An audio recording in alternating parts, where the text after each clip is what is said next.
Welcome to women special. ఈరోజు మనము ఎంతో రుచికరమైనటువంటి హెల్దీ ఆరోగ్యవంతమైనటువంటి అలసందల కూరను తయారు చేసుకుందాము. కొన్ని ప్రాంతాల్లో వీటిని బొబ్బర్లు అని కూడా అంటారండి. ఎంతో టేస్టీగా ఉంటుంది, ఆరోగ్యానికి కూడా చాలా మంచిది, సాంప్రదాయ వంటకం. వీటిని అలసందలు అని అంటారు. చాలా ఈజీ అండి, వీటితో కూర తయారు చేయడం చాలా ఈజీ. కూర తినడం ద్వారా బ్లడ్ లో ఉండేటువంటి కొలెస్ట్రాల్, షుగర్ లెవెల్స్ రెండు కంట్రోల్లో ఉంటాయండి కూర తినడం ద్వారా. ఇంకా చాలా చాలా పోషక విలువలు అనేవి కూడా ఉంటాయి. ఇది సంప్రదాయమైనటువంటి వంటకం కూడా చాలా ఆరోగ్యకరంగా ఉంటుంది. చేసుకోవడం కూడా చాలా ఈజీ అండి. ఇలా ఒక 10 నిమిషాల్లో దీన్ని మనం రెడీ చేసుకోవచ్చు. రాత్రిపూట నానబెట్టుకున్నటువంటి పెబ్బర్లు, అలా నానబెట్టుకున్నటువంటి పెబ్బర్లను కుక్కర్లో 2 విజిల్స్ వచ్చేంత వరకు ఉడికించుకోవాలి.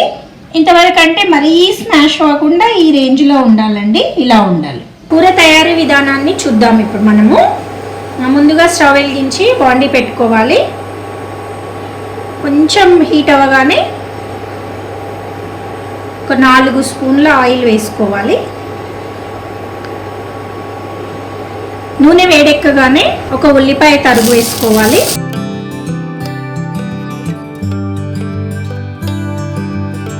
చిటికెడు పసుపు,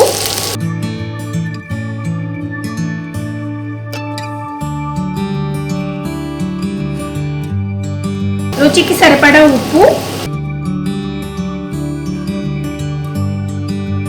ఇలా వేగుతున్న ఉల్లిపాయల్లో ఉప్పు వేస్తే త్వరగా వేగుతాయండి. చాలా సులువుగా తయారయ్యేటువంటి వంటకం ఇది. పోషక విలువలు కూడా చాలా ఉంటాయి, ఆరోగ్యానికి కూడా ఎంతో మేలు చేస్తుంది. అల్లం వెల్లుల్లి పేస్ట్,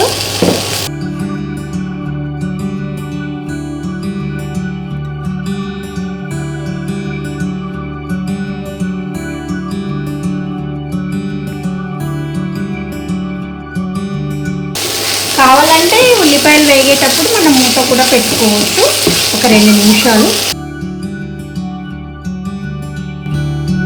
ఇలా పేస్ట్ చేసుకున్నటువంటి పచ్చిమిర్చి, మనం ఇప్పుడు చాలా తక్కువ క్వాంటిటీ తీసుకుంటున్నాం కాబట్టి ఒక 5 పచ్చిమిర్చి వేసుకోండి చాలు. పచ్చిమిర్చి కూడా ఆయిల్లో కొంచెం వేయించాలండి, పచ్చివాసన పోయే వరకు. వేగిన తర్వాత మనం ఉడకబెట్టుకున్నాం కదా, ఒక కప్పు అలసందలు వేసేసుకోవాలండి. వీటిని ఇలాగే ఫ్రై చేసుకొని తింటే గుడాలు అని అంటారు. కొంచెం వాటర్ పోసుకొని ఇంకొంచెం ఉడకబెట్టుకుంటే దీన్ని కూర అంటారు, అలసందల కూర. ఇవి గుడాలు స్నాక్స్ లాగా కూడా చేసుకొని తినొచ్చండి. ఇలాగే ఉంచేసి తినేస్తే గుడాలు అంటారు, గుగ్గిళ్ళు అని కూడా అంటారు కొన్ని ప్రాంతాల్లో. కొన్ని వాటర్, ఒక అరకప్పు అంత వాటర్ పోస్తే చాలు. కొద్దిసేపు మూత పెట్టి ఉడకనిద్దాం. 5 నిమిషాలు మూత పెట్టేసుకొని ఉడుకుని. 5 నిమిషాలు అయింది కదండి, చూద్దాము. రెడీ అయిపోయిందండి. ఇలా వాటర్ అన్ని పోయిందాక, కావాలంటే మనకు కొంచెం గ్రేవీ లాగా కావాలంటే కొన్ని వాటర్ పోసుకోవచ్చు. సర్వింగ్ బౌల్లోకి తీసుకుందాం. మనకెంతో ఇష్టమైన రుచికరమైనటువంటి అలసందల కూర రెడీ. దీన్ని మనము అన్నంతో కూడా తీసుకోవచ్చు, లేదా రొట్టెతో, జొన్న రొట్టెతో తీసుకోవచ్చు, చపాతీతో, రాగి రొట్టె, దేంతోనైనా తీసుకోవచ్చు. చాలా ఆరోగ్యకరమైనటువంటి కర్రీ, సంప్రదాయ వంటకం. ఈ కూర మీకు నచ్చినట్లయితే మీరు కూడా ఒకసారి ట్రై చేయండి. మీ అభిప్రాయాన్ని మాకు కామెంట్ రూపంలో తెలియజేయండి.